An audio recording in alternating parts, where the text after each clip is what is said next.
It's the beginning of the 7th week of my 1994 run in the West End, and we're recording it tonight. It's a groovy theatre. I like the theatre. It holds about 900 people, and I'm enjoying playing it. It's a good one to play. You have to really lean back because it's a tall theatre. It just goes up and up and up forever.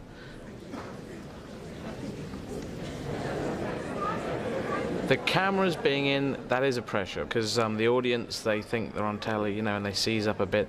And for me, it's a pressure, because this is the show everyone will remember. Are you nervous about the show tonight? No, I can't afford to be, can I? No, if I fuck up, I can't do anything. We're doing it in one take. We get it in this. We don't get it here, then we don't get it.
Okay, in front of the house. Thank you.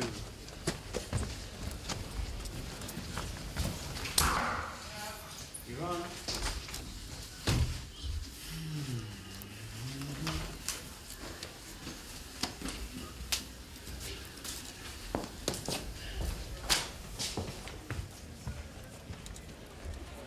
Okay, stand by LXQ2, LX2Q, go. Ladies and gentlemen, please welcome Eddie Izzard.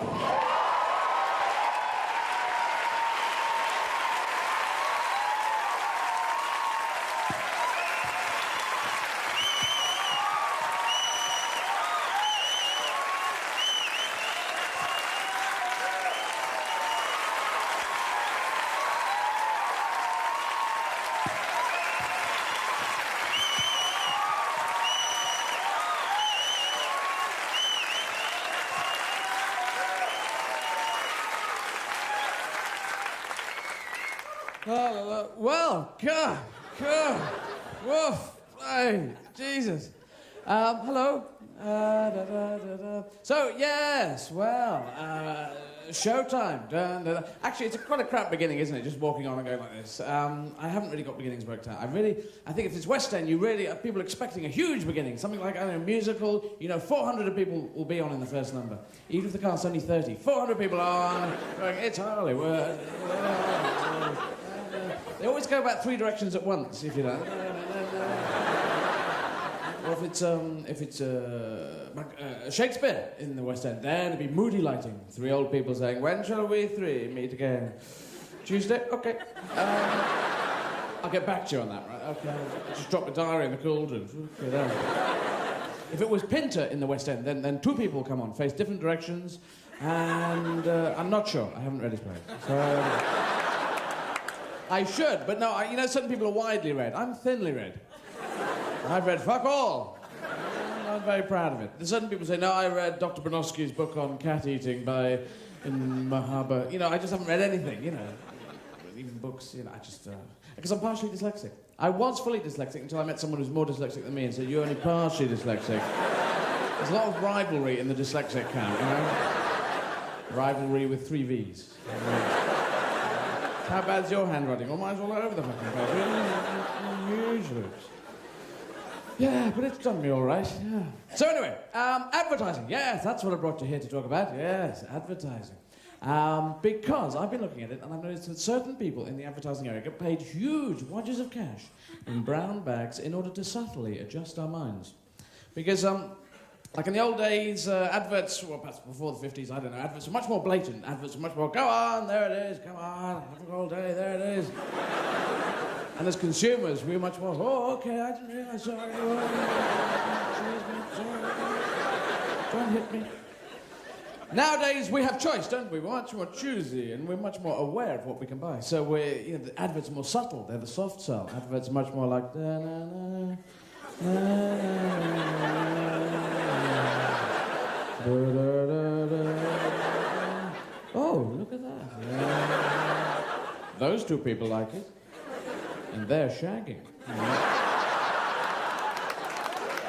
That's what happens, isn't it? Shagging sells everything. That's it. There's that advert for coffee. You come around, a cup of coffee. Oh, let's shag. Yes. Advert for chocolate bars. 2 bits of chocolate bar. One each one each the other. Oh, let's have a shag. That cleaning stuff cleans the floor. Clean the floor clean, and then you shag on the floor. Dog food. Dog eats dog food.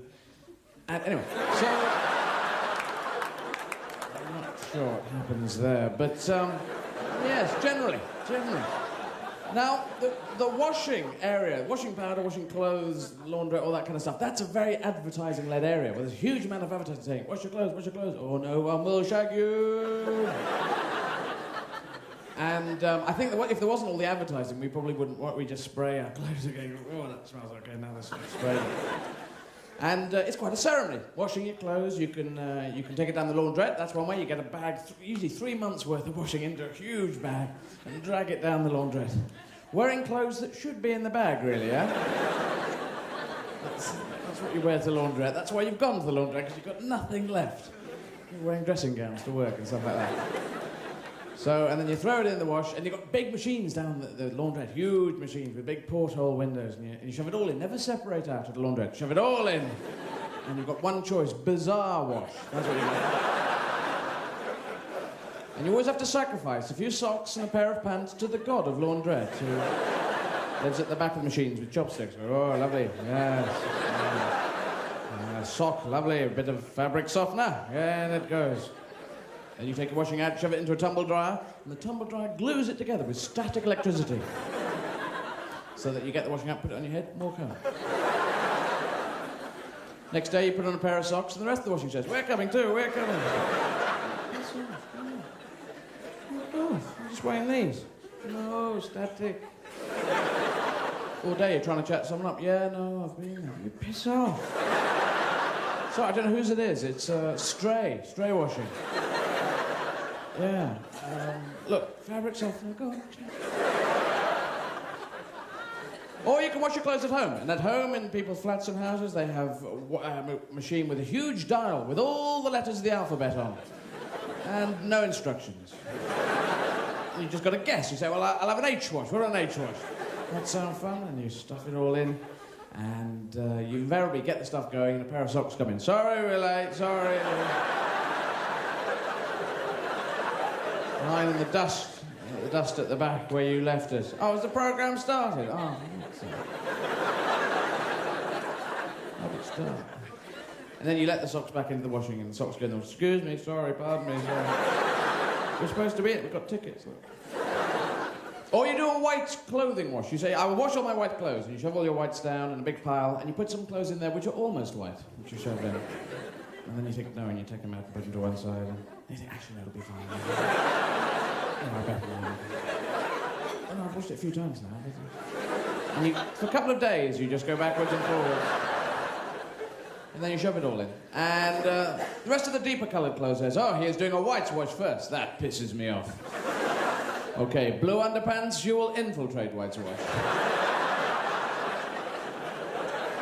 You are our best undercover clothing.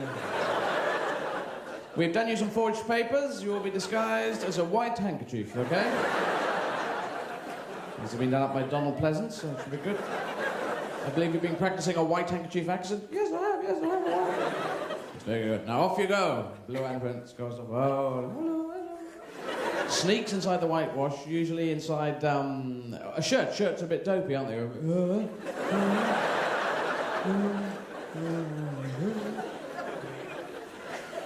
All gets in, and then whitewash goes in, and as soon as the clothing starts going around in the wash, blue underpants comes up to the window and goes, "Hello! Hello! Blue pants here! Blue pants in the whitewash! Get the blue pants out! In an emergency, break glass, smash glass with axe." The blue pants go, "I'm draining, I'm draining." And if all your clothes came out of vibrant blue, it would be fine, wouldn't it? But your clothes tend to come out of colour that's called pants left in wash. And people know, and they point, and they go, "Yeah, yeah." And then they stab you. Apparently, sometimes. You know. In America. Yeah. So, this is it. So, these adverts, nowadays we're more sophisticated as consumers. We go into supermarkets, we read the labels. We say, "This jam is made by Nazis out of dead twigs, bits of mud, and spit." No, I don't think I'll have that one.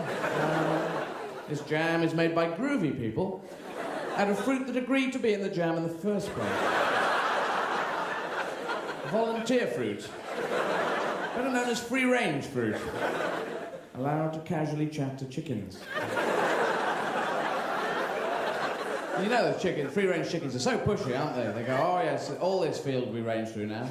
We just put the next field we range through there, yes. And the big house at the back, we've knocked that down. The farmhouse, yeah, we knocked that down. And that's our Range Rover, over there. Yeah. You ever seen that? The Range Rovers with their high seats and chickens driving along. See there, I've got such attitude. Keep winding down the window. Depends how much you smoked, I suppose. Yes, so anyway, we are more sophisticated, and the adverts are generally more sophisticated. They have stories and graphics and cryptic adverts where you have to work out what they're talking about, and then you go, "Oh, I see," and then you don't buy it. That's But not the washing pad people. They've done research and come to the conclusion that everyone prefers this bloke with a clipboard thing. This has been going since the 50s. Someone who's locked in the supermarket going, "Are you happy with your wash? Excuse me, are you happy with your wash?" Out on motorways, "Are you happy with your wash? Tell me you're happy with your wash. You stand, you're happy with your wash. Cheers, thanks very much. Small dog, are you happy with your wash? I'm a dog. I don't know. But I've also got very interested in the Secret Service. Good link, eh? Well, no, I was watching this recent thing, Prince Charles. People have been attacking Prince Charles.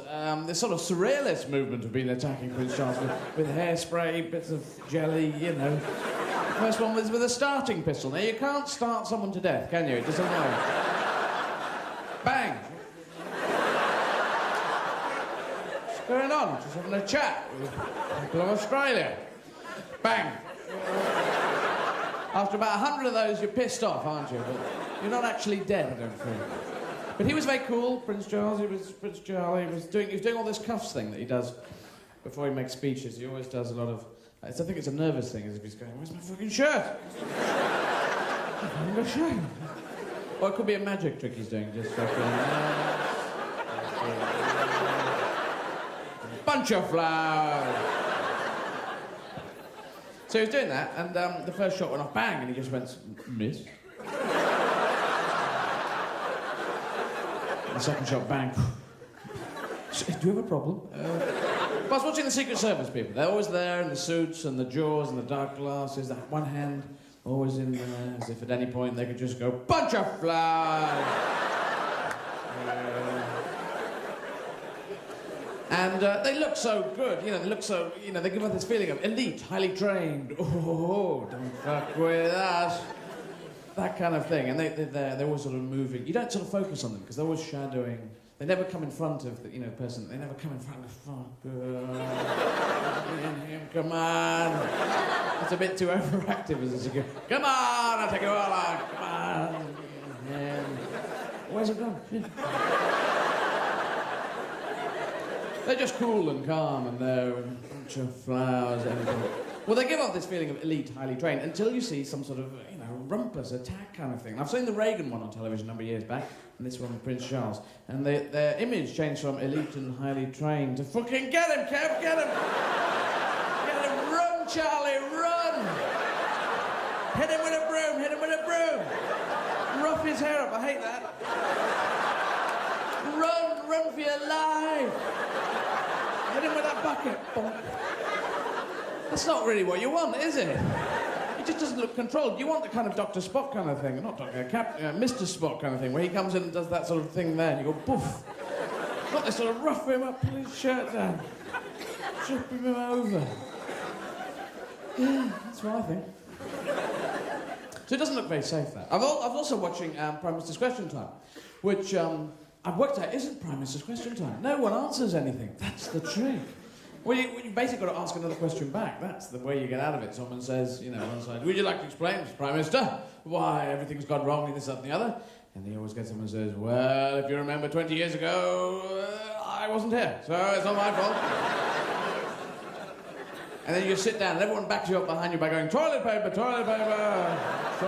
in our time, good work, whatever you say. But the main competition seems to me to be getting up, especially the cabinet members, the front bench, they just get up to this big podium with a huge ring binder with all their physics revision notes on it. That's what it's He's going, well, I have to learn all this by tomorrow, so fuck off. The other side's going, well, I've got to learn all this by tonight, so fuck off there. Just got huge ring binders, haven't they, with all this bloody stuff on. That's what the competition seems to be. And actually, you can get away with anything. I mean, John Major got away with a great one just recently. He was talking about the civil service, and there's reports come out saying it was very wasteful or whatever. And he got up and said, if you don't think the civil service is the best in the world, then you should. What a dodgy argument there, you know. Then you should. I remember when I was 5 going, you smell, 'cause you do. You're a twit, 'cause you are. Then you should. But politically, I'm a radical liberal. That is my position. I would be a liberal, but, well, the image of the liberal is kind of sort of, because left and right have been in power for a long time in Britain, the image of the liberal is sort of, I'm not sure, and you, I'm on a fence here. But not for me. I'm passionate about free health service for all. That's a world idea. I think that's very groovy. But also, if you have an idea, small businesses or businesses don't have to be sort of raping and pillaging kind of things. They can be groovy. Actually, revolutionary liberal, that sounds better to me. I think storm the House of Parliament, kick the fucking doors in, get in there and say, look, we'll pay for the damage. Just have a revolution, just budget for it, right? You know. I'm into being European as well. I'm positive on that. And I think we have a problem English-speaking countries have a problem. We just tend to go around the world going, hello, hello, hello, do you speak English? Hello. You know, in Afghanistan. Hello, sausage, egg and chips, please. No, sausage, egg and chips. Okay, 2 sausages. Do you speak English? You just don't try, do you? All day speaking Afghan. This is a dog, isn't it? In Holland, they speak 4 languages. A lot of them are quite trilingual. They speak Dutch and German and French and English. And they smoke dope as well. How do they have time? In Britain, we officially don't, and we speak 1 language, just about. You know, and in fact, in Holland, they don't actually smoke dope, because they can, because it's legalised, you know. When they're there, they just don't smoke. They say, no, I live here, I don't need to, man. Whereas British people go over there and just go, man, they go, fuck it. How long you been here, man? A minute. Have you seen the canals? I am a canal.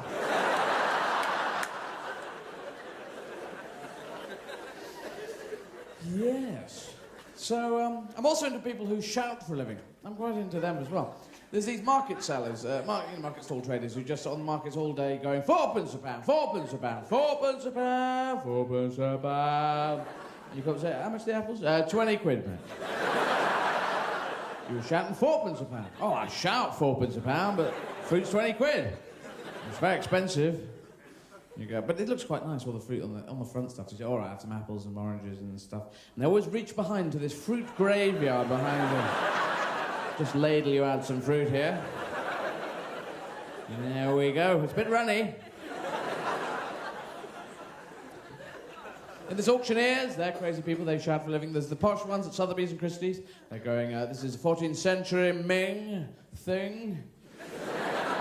Made out of Ming by Mr. Ming in the Ming period. If you don't like Ming, don't touch this one, that's what I say. Do I hear £2 million? Fuck off. I heard that. And people do phone bidding. Don't do phone bidding. It's dangerous. You're on there going, 2 million quid. I'll take that. 2 million, 100,000. 2 million, 200,000. Yeah, we'll take that. Sold the bloke on the phone. Oh, he's gone. I think it was called Greg. No, it was just ringing. I picked it up. I don't know. I work in the kitchen. I'm sorry. I've only got tenner. 1, 2. And there's auctioneers out in the countryside, in the cattle markets. They're just crazy people. They're just out there going, oh, and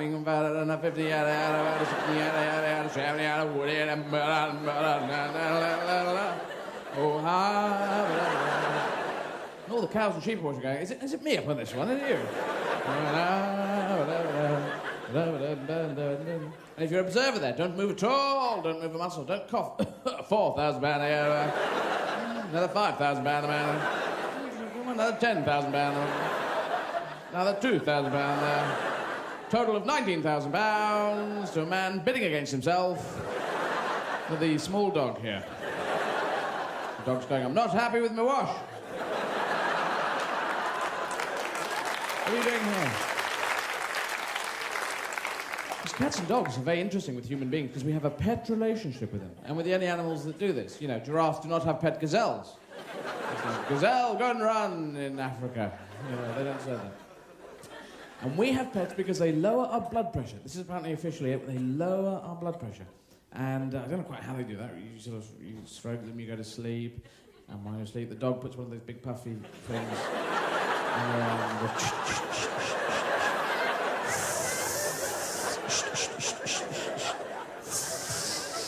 It's 180/60. What does that mean? I don't know, I'm a dog. Actually, when doctors do that, they take your blood pressure. They're not actually taking blood pressure, they're just fucking around with this. They've actually got a jumpy spider behind your back, and that's what they're doing. Because I saw one once. I said, you've got a jumpy spider behind my back. He said, yeah, that's what we do. It's a jumpy spider time. All of the jumpy spiders. The jumpy spiders. It's true. Yeah, so anyway, that's what they do. The dog takes your blood pressure and you fall asleep, and the cat drains all the blood from your body and sells it to one of those mobile blood banks. That's why sometimes you wake up feeling all anemic and seeing your cat and dog counting out fivers as a van pulls off. Have you ever had that? Yeah. Well, I don't know. They lower our blood pressure. You stroke a dog, dogs go, ooh, and cats go, because they're drilling, aren't they? That's what they're doing. They're drilling. They drill for gold. They drill for oil. They drill for anything, just for the love of drilling. When they're behind your sofa, they're just drilling. They've got goggles on, it's okay. There's a compressor over there. And your friends come in and say, I think your cat's drilling behind your sofa. God, I don't think so. That's purring, that noise, isn't it? Cat, are you drilling? And the cat hears this and whips off the goggles and says, no. Drilling? No. No, I'm a cat. How would I know how to drill? Well, that's purring you're thinking of there, mate. Yeah, purring. Oh, yeah, it's purring. I mean, good old purr back here. No drilling. No, okay.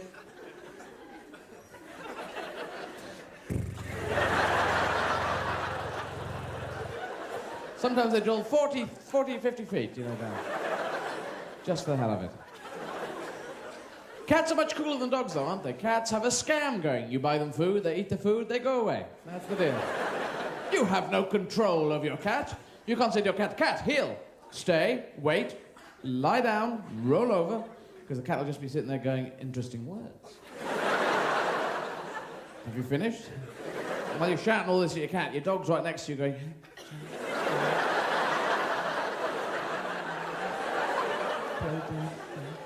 What the hell are you doing? I'm talking to the cat. Oh, sorry. You wouldn't even dream of training your cat. Cat, come for training. Now, hello? They just don't care. They just piss off. And you get the dogs and cats eat dog and cat food, and you do this new improved cat and dog food thing. And I don't know how you tell whether cat and dog food is new and improved. Do humans go, lovely. I mean, dogs just eat anything. Dogs go da da da da da da, whatever that is. And you say, oh, is that, is it new and improved? Does it taste good? And the dog's going, I don't know. Oh, it's all over my shirt now. Jesus. Just want to eat it. Cats are much more choosy. Cats sort of look through the food. Okay. Right, so this is? New improved, is it really? Is it really? Well, I'm going out.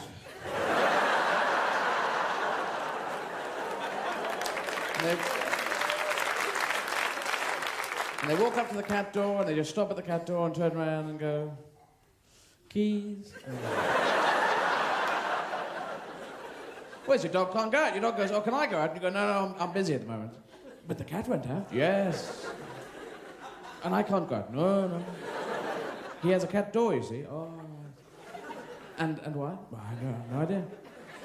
Which was the first cat that persuaded a human to put a cat door in?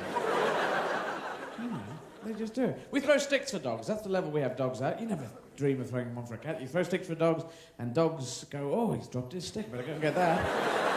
So you drop your stick there. Someone bring it back. And you hang on.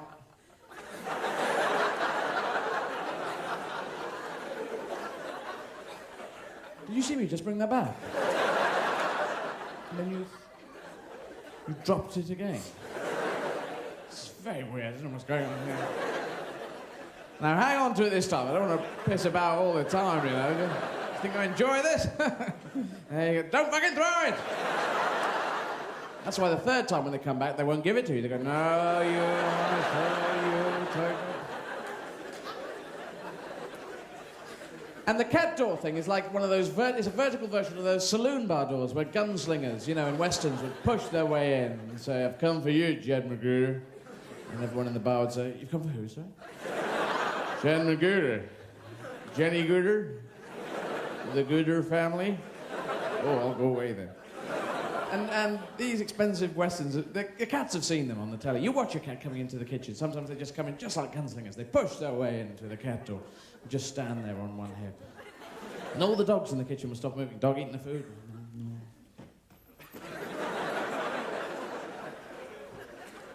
Another dog playing piano.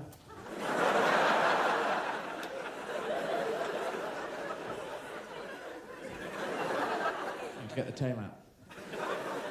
Yes, and cats are allowed out because they're more responsible. They go outside, a fast car goes, boom, and they go, oh, it's a Mazda.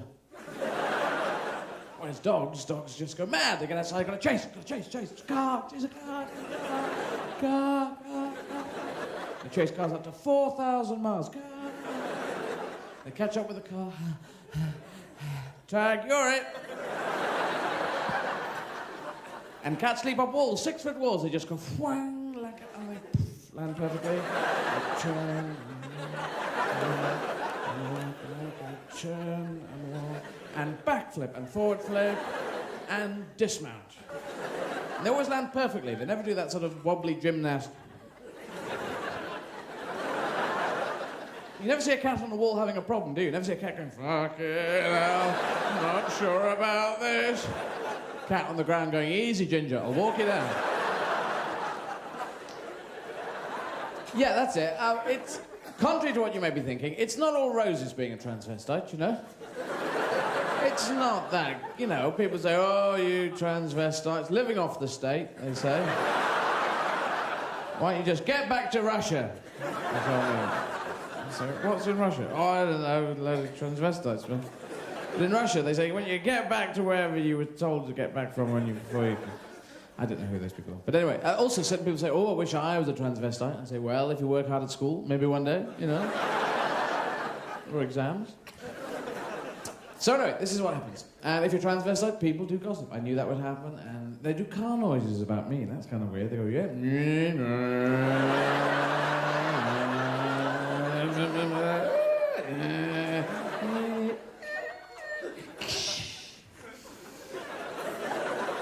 Have you noticed that? In films, there's lots of car chases. No car chases in books, are there? He drove, he looked in the mirror behind him, and the man was driving. He looked in the mirror, and then he was driving. Oh, they drove fast, they drove. Driving fast and looking in the mirror, and the other guy, with pulling a face, he was driving fast, and then there was a terrible crash. Just didn't fucking work, didn't it? No. So, yes, that's me. People gossip about transvestite, but I told people I was a transvestite, so that steals their thunder. They go, have you heard? Oh, he told you. Oh. Bastard. Good couple of hours of gossip there. What a glee warming. I bet he's not a transvestite. Yeah, that's it. I bet it's a tax dodge to get a bigger clothing allowance. Yeah, that's good. So, yes, so what's the... Oh, yes. Clothes-wearing things. Well, women put on trousers back in the 20s, of course, we all know this. And at that time, people said, women can't wear trousers. Whoa, back to Russia. And women said, and why not? And people said, oh, very clever. Yeah. Very clever question. Why not? You know, because there's no reason, is there? Women wear whatever they want now. They have total clothing rights, which is groovy. And so women wear what they want, and so do I. Yeah, that's how it works. It's just a choice thing, yeah. But you do get a certain amount of stick that goes with it. You know, certain people in the street give me a hard time, but they're dickhead men usually, and they hang out in groups of 5. I think that's because they have a fifth of a personality each. So they wear a group of 5. No. I appreciate your applause, but I don't do this for applause.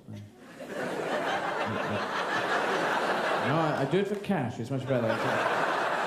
But anyway, they do it. They hang out at Leicester Square, actually, in groups of 5. And they're just there, just waiting to shout at people. You know, it must be a sad fucking life. We say, oh, 5 o'clock, better get out and shout at people. Ah! Oh, that feels good. And they do. They just shout at me. They go, oh, bloke in a dress, bloke in a dress. Bloke in a dress. I told him. And he agreed. He is a bloke in a dress. And I said something more vitriolic, shouldn't I? Okay. And they shout at women as well. I don't know why they shout at women. Oi, darling! Oi, darling! Oi, darling! I told her too, yes. I think there's an idea they're trying to chat up women. I think that's what it is. Oi, darling, you and me! You and me! You and me! And if one woman ever did say, OK, let's go now, I think that would totally freak them out. They'd go, she said yes! She said yes! It's not the deal. I'm not supposed to say yes. I don't know what to do. I have no instructions. Because you can't go up with someone like that and say, what do you want to eat? And they go, hey, oh, big ones.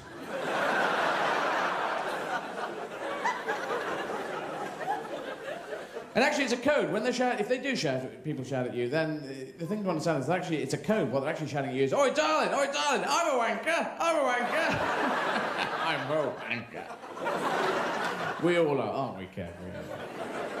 And they do this on building sites as well. I'm sure there must be some builders on the 6th floor of scaffolding who are building, you know, putting bricks on top of bricks and doing the carpentry and the electrics and stuff, but there's loads of builders seem to get up there on the 6th floor and they just start leaning over the edge. Hey, fucking hell, the cat sat on the mat. Hey, cheese, banana. I can't read that word. What's that? Fuck off. The construction companies must go mad. I'm sorry about your building. We got up the 6th floor, everyone's just shouting off the balconies. They say they're calling other plasterers to prayer. I don't understand. Yeah, so this is it. And well, when I was a kid, I mean, because I knew I was TV. TV is the abbreviation, transvestite TV, by the way. Which is a bit confusing, with television being TV as well. But when I was a kid, I realised I was TV, and I didn't tell other kids at school. On a cunning survival plan I worked out, yes. Don't tell other kids and survive school. That was my plan. I just thought if I was 5 and saying, look, guys, I happen to be TV, and I just thought I'd explain this to you because I thought you could deal with this information in a positive and groovy way. I just thought they might say, well, thanks for that information. We'd just like to say, I appreciate it. Grab sticks, lads, let's go!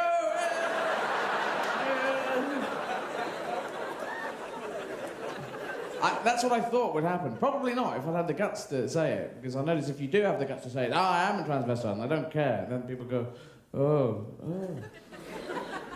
why is it not? Oh. Because people want to go, oh, you're transvestite. And you go, no. If you say, no, I'm not, if you deny, you go, then they go, and they go, no, That's what they look at. That's the bully thing. It's like the people in the street. They've been shouting at me for some time, and I've just recently started saying, yeah, is there a problem? You know, so people are going, fuck a bloke in a dress. I go, yeah. And then they're going, Bloke in a dress. Bloke in a dress. He's a bit confident for bloke in a dress, isn't he? Shouldn't he be backing off at this point? So we go, and then, He hasn't got the victim mentality we usually request at this point of the status debate. Is what they're really thinking. Yes. So this is it. No, I didn't tell kids at school, and because fascism still exists in the schoolroom. You've still got big kids saying, "Oh, you kids, give me stuff, or I'll kill you." That's how it works. And it's very rare that the other kids say, "No, we, the United Nations of small children, have placed a sweet embargo on you, big hairy kid." I, Dr. Boutros Ghali, small kid, will also be sending in 2 small kids with blue hats on to check the dismantling of your sweet-eating apparatus.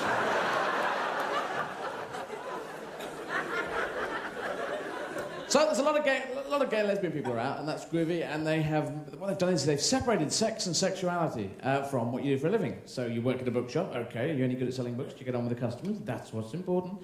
Not, who you sleep with or whatever. Because in the old days, they used to say, "Oh, you're gay and you sell books, you probably shag the books." Yes, I'm sure.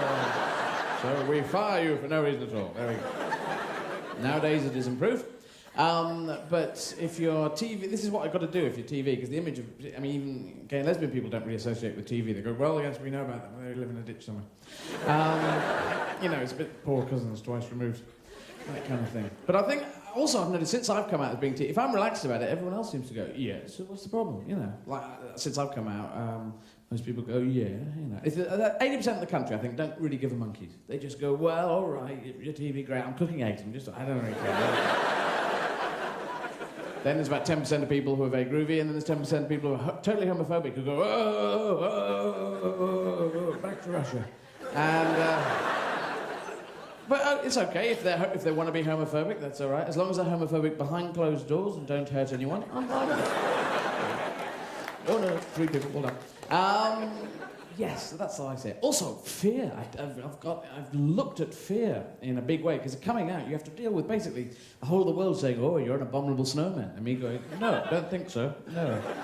And it's quite, you have to deal with this fear thing. And I tend to go towards things that scare me now. I think that's very positive. Not anything, like leaping off a cliff onto a spike scares me. And I don't tend to go, "Let's go, here we go, crash helmet on, boom, great belly flop," No, not all the things. But I've just noticed this fear thing. And also, there's not many blokes in makeup, so people tend to react to you sometimes really weird. Sometimes I walk past people and people just go... and I don't know what to do about them. So, hello. They just drop out of normal life and go... Sometimes I go to newsagents, quite interesting. And I just, go in there to buy something. And the newsagents probably see lots of people coming in, not many blokes in makeup. So they see me, and I see the signal goes through to the brain, and the brain goes, "No information on this." No information. No previous experience in this area. No previous experience. No, what the fuck to do? Suggestions, get all the toffee crisps out the back. Okay, we'll do that. And, so take all the newspapers together. All right, What do you want? I can see that in their eyes, and I just say, "I want a packet of crisps." I've got money. And they go, "What, you eat crisps?" "What, you want to shag crisps?" "Oh, we can do that." It's funny, as soon as I just start talking, they go, "Oh, all right." Interesting. So I'm into ideas. This is my thing, because, you've got to be if you're dealing with this. And people who are philosophers, they write ideas down on how they think the world works, and you can pick and choose those. Those are quite good. Religions I have more of a problem with. I'm not a religious person, because they all tend to be exclusionist in a way. There's about 4 or 5 big ones, and each one tends to say, "We are the main religion, by the way, and all you guys know, I'm sorry, you got it wrong." And the next one along says, "No, we got the thing upstairs," and no. So it doesn't tend to bring the whole world together. So I like world ideas. I also think if you institutionalise an idea, it can go wrong. Well, that's when it probably starts going wrong. Like Mr. Jesus of the Christ family. The Christ, the great carpentry, everything. And, but he wasn't writing things down when he was preaching. He wasn't going, "The meek shall inherit the earth." "Oh, get that down, that's a cracker." That's a chapter heading, that one, yes. No, he just spoke his stuff, and then he was killed by the Romans, and then 300 years later, the Gospels are written by Matthew, Mark, Luke, and John, who were friends of Mary, Mungo, and Midge. Well, no, I still have a problem with these names. Matthew, Mark, Luke, and John, they're English. These English people, I mean, you know, this is Galilee, Judea. You know, you've got names like Judas and Jesus and Elijah, something like that, but Matthew, Mark, Luke, and John. Yes, there's our friend Jeremy, that's Sebastian, and Kenneth. We're all from Galilee. Look at they. Yeah, so there was actually a disciple called Zebedee. Yeah. And all the disciples had people named after them in Christian countries, but not Zebedee. There was one Zebedee, and then about 2,000 years later, a thing on a spring with a big moustache. Because Zebedee was a disciple who had the really weird ideas. He came up with the chocolate eggs idea, being given out by bunny rabbits at Easter, you know. They're going, fucking hell, Zeb, what are you on, man? Well, chocolate eggs are good, we can put things inside them, you know? This is Galilee, they're going to melt. That's true, yeah. That's weird. I never thought... We must have had lots of fridges. Perhaps not. But in the medieval period, Christian religion moved into monks and monasteries, and everyone had to wear brown. Brown was the fashion. It was in for about 200 years of fucking brown. That's why the monks mumbled. They used to go, oh, it's brown again, brown. Spring fashion, still brown. Autumn brown, fucking brown. Because you had two looks, hood up or hood down. That was it. Hood up for mysterious. Hood down for surprise. It's me. Especially if you had a big afro underneath. Okay, now. And they would get out, they would dance to Gregorian chants. You know, which really never kicks in as music, does it? So, and also they would copy the Bible from Greek into Latin, and the first letter of each alphabet would be huge and ornate, and because that's the way they used to read the Bible. In the old days, they used to go, when Jesus came out of the Bible. To wake people up. Oh, sorry, I slipped. As human beings, we think ourselves pretty damn groovy. We do, because we have two things. We have communication, and we have thumbs. These are two things. Communication, so we can say things like, well, I suppose so. And thumbs, so that we can pick things up. Otherwise, we just go... like cats do. You know what cats have? A little ball of something or other, they just knock it across. If cats had thumbs, they'd go...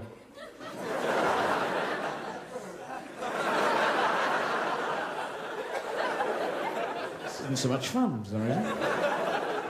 Cats have a thumb halfway up their leg, don't they? They have a lazy thumb, it's called. And the only reason they use it is to flick rubber bands at people. Who did that? Did you do that?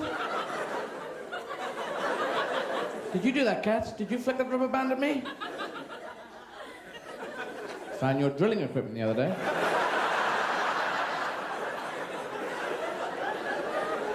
It's found the drilling equipment. The goons have found the drilling equipment. Open up Charlie Tunnel. We dig round the clock.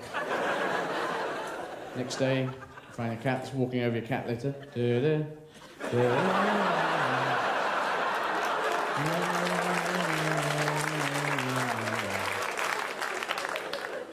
Not in leggings, of course. And you're going, I've got 3 cats, they're wearing trousers today. What the hell's going on? And the cat litter, empty the cat litter is up to here. Gone mad. Also, I found 3 cats at the bottom of the garden. They dug their way out. One was dressed as a postman and had German passport papers. The one just as a German guard, and the third one was on a motorbike going to Switzerland. Steve McCat's his name. Another 2 in a rowing boat, another one, James Coburn. Anyway, I couldn't really see, he was on a plane, James Garner. Quite into the Great Escape, you see. Yes, so, what the hell was I talking about? Yes, human beings. Yes, we value ourselves pretty highly. But there are other animals that do amazing things, and we just sort of skip over this. Like birds. Birds fly. It is an amazing thing. When you're a kid, you really appreciate it. Until you see one bird fly into a window, then you go, ah. Live in the sky, die in a window, yes. Whereas we just get in planes and go straight into a cliff or something, you know, which is much more healthy. But anyway, birds do an amazing thing. Every winter they fly south for their holidays, and they don't get permission. They do it by ESP. They're all calling all birds, calling all birds. We're going to mass outside Mrs. Stevens' house. She's recently seen Alfred Hitchcock's The Birds, so it should freak her out something. Bring your hooded look with you. Oh yes, we've chosen Greece this year for our holidays. You'll be pleased to know. Please bring suntan cream, especially you robins, always get terribly burnt. And they all mass up, all the birds, looking mean, and we were extras in the film, yeah. And they're ready to fly off. And then one bird must know when to go, and it goes whoosh. And they go, it's Steve the Bird, follow Steve the Bird. And they all shoot up in formation, but they don't go to Greece for about a couple of days. They just fly round and round and round and round. And if you're 60 birds back in formation doing this, you must be going, who the fuck's flying this year?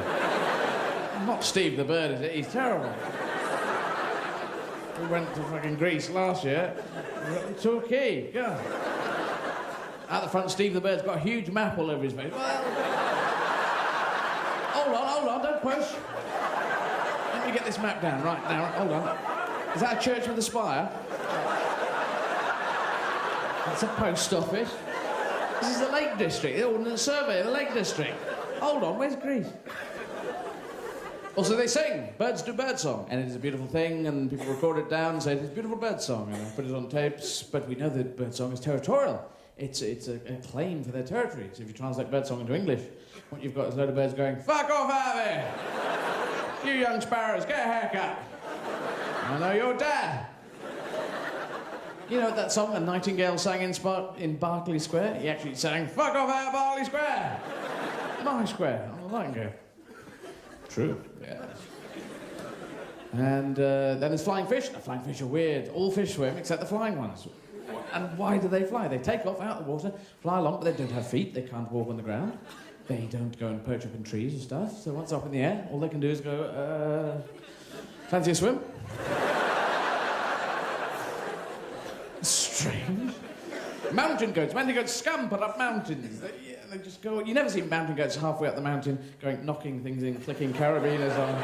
Okay, climbing now. Okay. They never use it unless they do an overhang. If you do goats on an overhang, then... Mountaineers are halfway up, and all these mountain goats go, fucking mountain goats. There's a handhold just there, mate. Go on. Mountain goats get to the top, take photos. Da, da, da, da, da, da, da. Then straight back down. Whee! Past the mountaineers. Don't worry, we're doing lengths. We'll be back a bit. Oh, yes. Takes me back to swimming. I swam widths and lengths. More of a widths person myself. There used to be that swimming. Right, we're all going swimming. All you kids who can swim, off you go, and look very lean and fit and cut through the water like things that cut through water. All you crap kids, here's a bit of polystyrene. Go and humiliate yourselves in the shallow end. You've got this float thing, white battered polystyrene. You have to get in the shallow end and do widths across. Oh, it was terrible. It was an aqua Zimmer frame, it was. Get to the side. And you just crawl, you're like really slow waiter or something, you know? Very quick. You had two positions. This position, or Captain Speedy.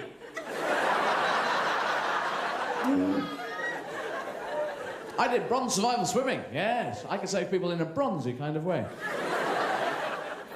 Yes, what would happen was, gold survival swimming, they were very good. They'd bring you all the way in, save your life, give you a wash and brush up, and give you the bus fare home. They were a very good service. Silver service, they'd bring you all the way in, and just sort of serve up some food.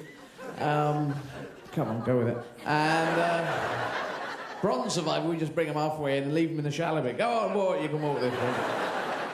You're supposed to take me all the way in. You pay for bronze, you get bronze, mate. Oh.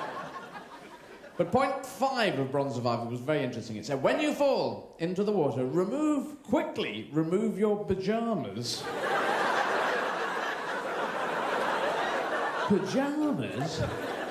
I just mentally thought, I must remember going on holiday for the rest of my life in pyjamas. Remove your pyjamas from your body, tie knots in the arms and legs and the head and the everything, and then whip them over your head very, very fast and inflate them to the size and consistency of a small speedboat. All these rescue ships going around. We must pick up the survivors. The ship has sunk. Look, a kid on pyjamas in the back.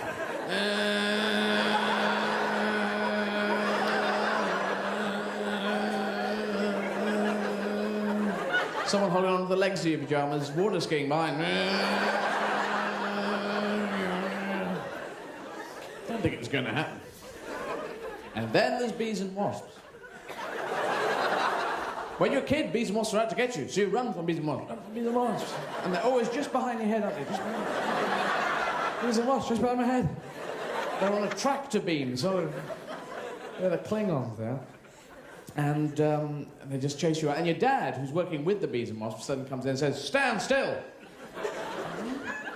No. And the wasps go, "Thanks, Dad." Pow! But later on, you realise bees aren't so bad. Because, first of all, they only sting you once, and they only sting you as a last resort, which is the equivalent of the do or die card in Escape from Colditz, the board game.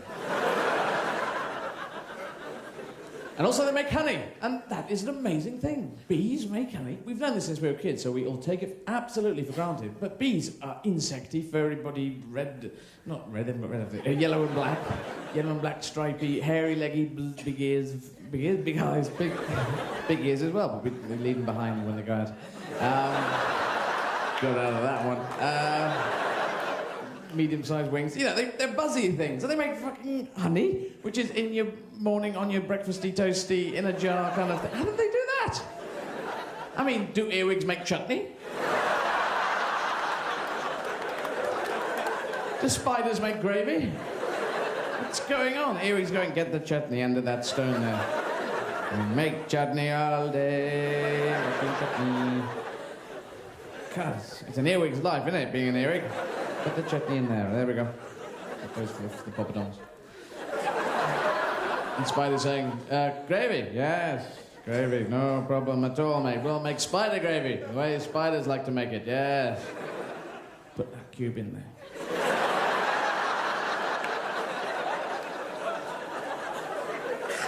Hold on, legs.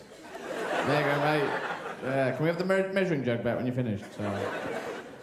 So it's very weird. So the way actually bees make honey is they get 10 bees together, they fly down to a supermarket, nick a jar of honey, bring it back, that's how. And the queen bee just gets a big knife and just spreads it in. Some sort of artist fashion in the big cones at the back. The worker bees just look on. And the drone bees come in occasionally and go, "Nyam and yam and yam and yam and yam." Well, just piss off, you drone bees. Nyam and yam and yam. That's bees. Wasps, whereas this one sting thing doesn't work on wasps. Wasps sting anything. They sting him, I'll sting him, I'll sting this guy over here. Pow! I'll sting this brick for no reason, I'll sting this thing, and this guy once again. And they sting everyone they want, and then they go back to the hive and make nothing! Nothing at all! They just smoke dope all day long. All through the summer. And so in the autumn you get this wasp stoned out of his brain. Wandering across your carpet. La, la, la, la, la, la. I used to be a flyer, yes. Fly to the sky. Those were the days. Me and Baron von Richthofen Wasp. Crowbar that in. Yeah, now I'm a rambler, no longer a flyer. I ramble. I like to ramble across carpets. Oh, I'm dead. And also, the other thing bees do, bees look for pollen. And they find pollen. When they find pollen, they come back to the hive and say, "I found pollen." And the other bees say, "Where did you find pollen?" And instead of telling them, they do an intricate dance in front of them.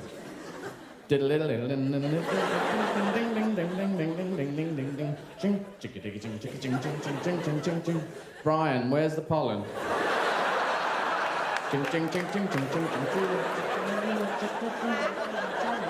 Where's the bloody pollen, Brian? All this leaping about stuff can wait till later. Why doesn't the first bee who's found the pollen just say, "Follow me"? There it is. That would work, wouldn't it? Oh, they don't think. But television. No link. Bees sometimes are on television, and television... Is that what you want? I was going to say bees sometimes watch television, but they do when they fly across. You know, some bees, it's in your lounge, and it goes past the telly and just stops. Because, you know, they've seen that to repeat or something. I'm interested in television, even though I only rarely go on television to say that I'm not going on television, that I'm on television because, which is working quite well.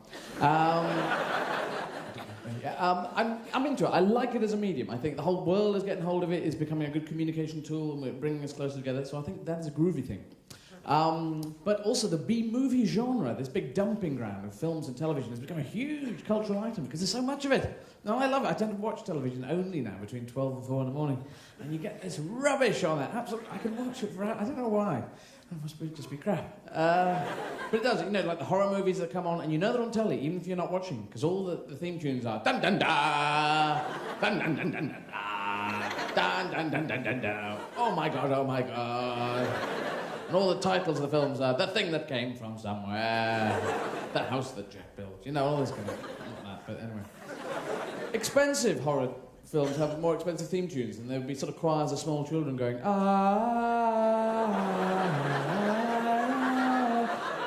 died tragically. But then there's Dracula. Dracula is the most successful of them all. The biggest myth in our mind. Dracula, or Dracul, or Drac, or D. Depends how well you know. But there's a weak link in the Dracula story, which is, if you see one Dracula film, or one person tells you how to deal with Dracula, you know what to do.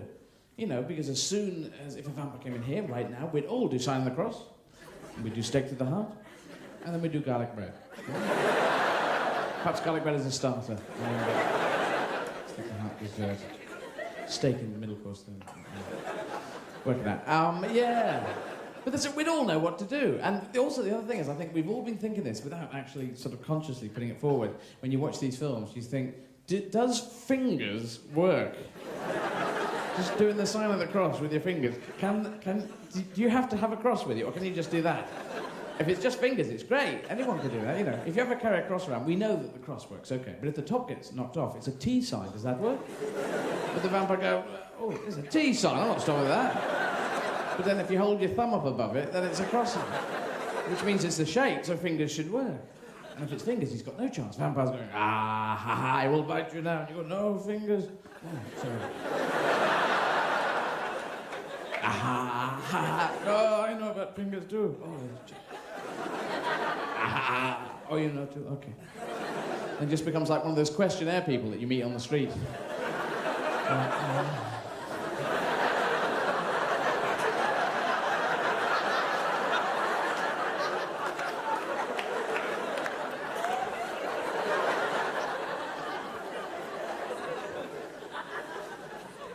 And also, I think a few other things should work with vampires. I mean, like a chainsaw. That should really work. Well, if you took a vampire and you removed arms and legs of the chainsaw, that's going to slow him down a bit, surely. See the vampire, see it fly. Someone lobbed that one. Oh, I am Dracula, I am here. But you're on a trolley, mate. Yes, well, there's a chainsaw, you see. Could you just bend down here? I've dropped my keys. Could you just bend down? No, you're going to bite me, are you? I know. Just piss off, mate.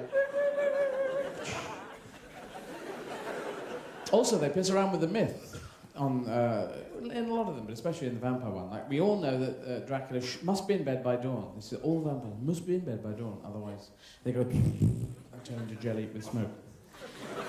Now, we know this. This is a firm plank, but if you saw... of the myth, firm plank of the myth. But if you saw Francis Coppola's Dracula with Gary Oldman as Vlad the Impaler, it was very good. I'm Vlad the Impaler. I am Vlad the Impaler. That was Sean Connery in the other Never Say Never a Dracula game. I'm Dracula. I've got this thing on my watch. This capsule here that you put in your ear and it explodes. Yeah. Sorry. Yes, Gary Oldman is Vlad the Impaler. And in the middle of it, they said that they wanted him to have a scenes with this woman called Mina, who looked like his old wife, you know, his wife from years ago, as opposed to his old wife. And in the middle of it, he just shoved this in. Not many, they sneaked it in fact, just very quietly. Not many people know, but vampires can go out during the day. And people were watching and going, yeah. And I was going, no, hold on. Absolutely not. No way. But they were, I mean, what is a low-powered vampire anyway? They say they can go out during the day, but they become a low-powered vampire. What the hell is a low-powered vampire? Can't actually fly anymore. One that leaps out from people like, ha! That's all I do. No, I'm daytime vampire. Go on, thank you. Cheers. Sign of the cross to you too, mate. Oh, at least react. People going, officer, there's a nutter in the park. So it's a low-powered vampire. They're no bother this time of year. Be in bed by nightfall. Yes. True story. And I saw one vampire film called Dracula's Dead. He started off dead. I thought, oh, no climax here. But then they said, oh, not many people know, but vampires can come back to life once they've been deaded. And I thought, no. But then they said, oh, yes, if a pig comes by Castle Dracula on a Tuesday playing a banjo. It's a crowbar plot move. So he's back to life. And then it cuts to England, 4 Victorian people saying, let's go to Castle Dracula in Transylvania for no reason at all. Come, will you come with me? I, James Mason, will go there. Come, Agatha, Tabitha, Bagatha, let's go to Castle Dracula and increase the plot of this film. And they always go down in Transylvania, they always go to a pub there. They always go to a pub for a bit of local colour. Loads of people with big beards that you know are strapped on over the ears.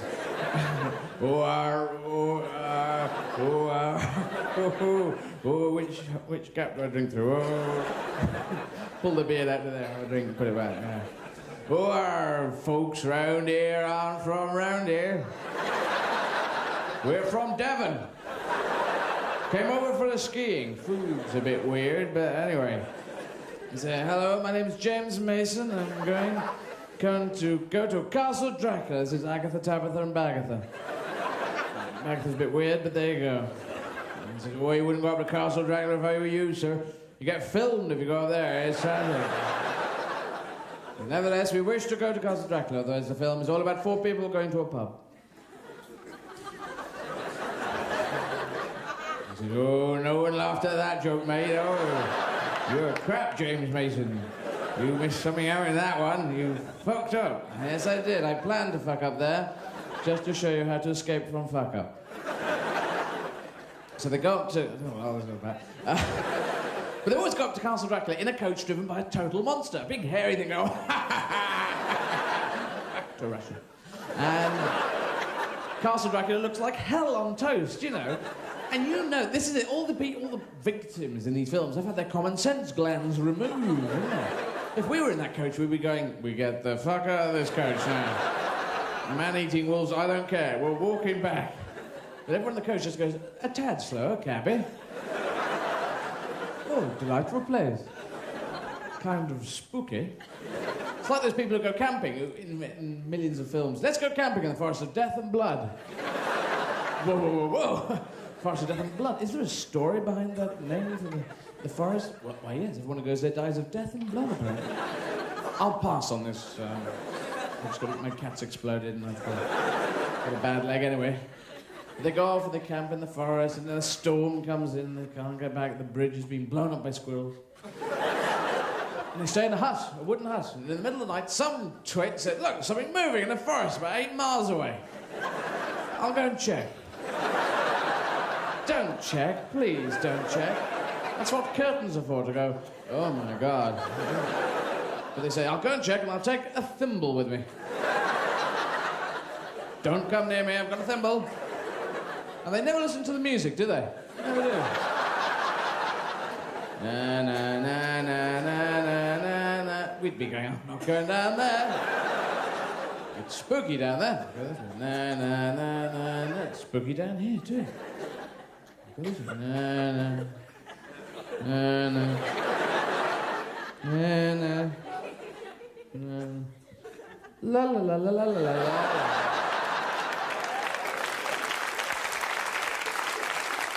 Sometimes this guy's going. He's determined to go to the forest. Na na na na na. There's a whole orchestra behind him. Na na na na na. He said, "Piss off, you cellist! Stop following me in the forest." Na na na na na na. The guy goes deep into the forest, and once he's deep in the forest, you know he's had it. He's going to... Oh, it is an axe murder. It is! We weren't sure. I thought it was either you or a badger. You know, could be a badger or an axe murderer. And it's you! You sent a party. But there's one B movie that became so huge Scrooge became an A movie, and everyone has talked about this. It is multi-talked about, but that doesn't mean anything either. No, everyone has talked about Star Trek, and that is the thing. But it's so weird because Star Trek had 60 television episodes, something repeated forever, then 2 spin-off series now, and 6 films, and nothing has ever done this. I mean, Batman's sort of doing a bit of this now, but not like that. It's just huge. And I was trying to work out why. And I think it's because the characters in the film became bigger than the actual actors. In the sense that if you ever saw T.J. Hooker, this cop series, it was Captain Kirk playing T.J. Hooker. Not William Shatner, the actor. You were just thinking it was like he'd taken a month off, Captain Kirk, and come down to Earth, or be a cop for a bit, you know. And if you ever see the television series again, don't watch the actors and the stories at the front of the, that's going on at the scene. Watch the people at the back who are working away on all this cardboard and flashing lights, essentially, because it's just a set. And they're going, I'll pull lever B now. There's a lot of clipboard work. Have you noticed people go around with clipboards? Yes, you've got a machine, well done. And the machine, would you like to sign that? Thank you. And I've got a clipboard. There's a lot of clipboard people in that. And there was Spock there. Spock had this big cylindrical black sort of computer screen he would look in and say things to Captain Kirk. Captain Kirk, we're going to die in 0.2 of a second. Oh, should I have told you that earlier? Sorry about that. And he probably had a Twix just stuffed neatly down.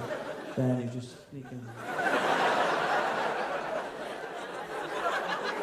And Uhura over here on the swivel chair going, Mr. Spock, he's in a Twix, he's in a Twix. Shut the fuck up. Shut the fuck up, Uhura. He couldn't get, over-emotional Spock. No matter what, all the actors should have just stamped on his foot, during the shooting of a scene, because he couldn't go, fuck off! He just had to go, Captain, I'm very annoyed with Uhura. Or put black soot around that oval computer screen they kept looking at. Oh, God, I got this stuff all over my face. I'm not happy. And there was Uhura, she was there, she had fingers, her technique was different fingers. Captain, it's Starfleet Command on finger 3. It's the Klingons on finger 2, Captain. It's your mum on finger 4. And there was Spock, Kirk, Captain Kirk, in the big swivel chair. He'd get bored occasionally and press a button and go, Captain's log supplemental. Ba-dooby-dooby-doo, that's all. He'd sign a lot of clipboards all day. Thank you very much, clipboard. To Cliff from Captain Kirk. Well done. And there was Chekhov and Sulu down the front, both driving. Both had steering wheels. Too many steering wheels. Driving along. But you never saw them in the morning when they came in to the Starship Enterprise and someone said, oh, get the engine on, Chekhov. It's fucking freezing in here. You also never saw them backing up either. You never saw Chekhov back. Captain Kirk, put your head down a bit. Scotty, the actor playing Scotty, he must have hated his scripts. Every week, the same sort of script for him. Oh, not again, not the same script. For fuck's sake. No, Captain, I cannot do that, Captain. I have no ability to do that, Captain. What speed do you wish for, Captain? Oh, no, I cannot provide that this time. No, well, you'll never guess, it's the engine. It's the carburetor that's gone this time. No way, who's it? It's the cat's eating the dilithium crystals, you see. And he's coughing up fur balls, and he could never do anything. There was Kirk going, Scotty, we need warp factor 9 in 5 seconds or we're toast. And he'd go, I can give you 30 mile an hour in a week, Captain. How about that? And there was Dr. McCoy, the doctor, so dramatic, so overly dramatic, down in the surgery going, Jim, Christ, Jim, me, Bones, Jim, me, McCoy, how long have I known you? Jim, me, Spock, Christ, Spock, man, Jim, Spock, me, Bones. Bones, me, Spock, Christ, this boy's dying of lurgy, Jim, lurgy. 5 lurgies, and 2 I've never heard of. Christ, Spock, Jim. How long have I known you, Spock? As long as Jim's known this boy. Christ, Jim Spock, me Christly bocker. I'm gonna have to remove his brain, his liver, his lungs, and his spleen. And I have to do it with a torch as well. Always do a bit of torch surgery, wouldn't I? Then they would all get bored. Let's beam down somewhere. Last one down the Energizer room's a wanker. And you knew if all the name casts were beaming down, they were coming back. That's how it worked. But if there was a new bloke beaming down with him...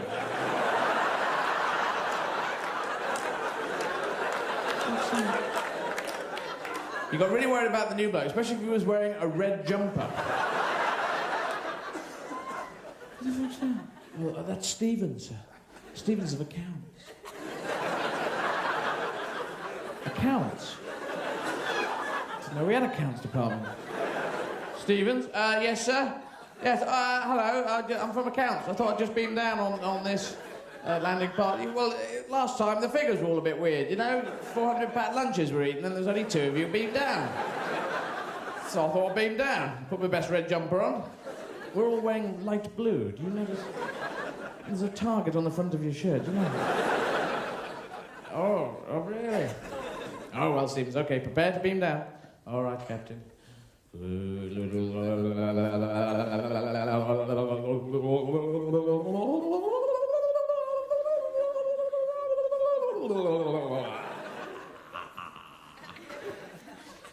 the rest of them just looking at him.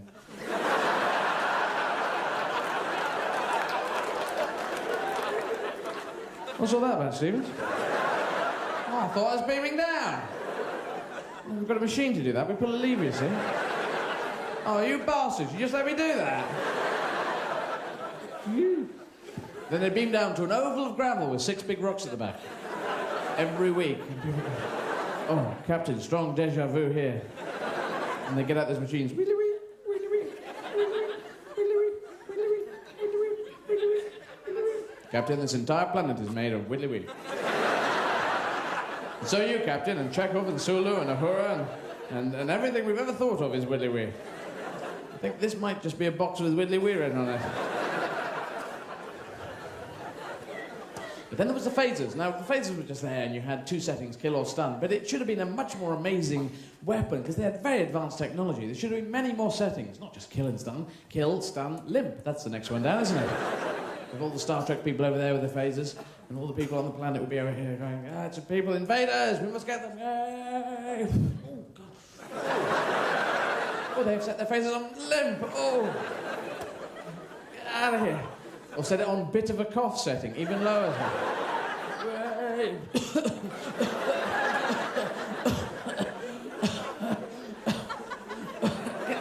Get some expectorant, quick.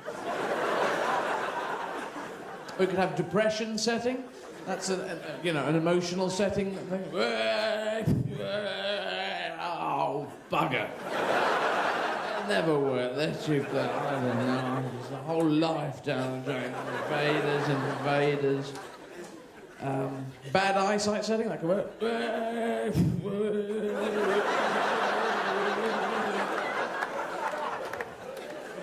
Bear with me, please. I've worked out 100 of these.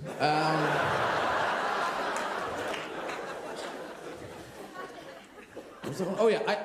Ice cream van nearby setting. That's kind of...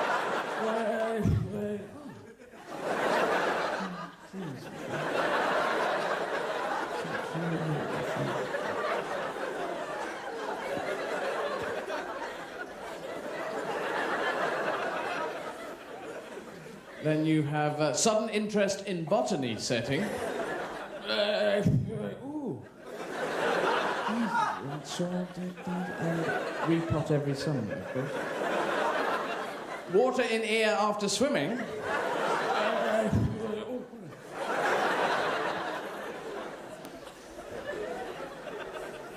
Oh yeah, and finally, this is totally finally, oven left on at home setting. That was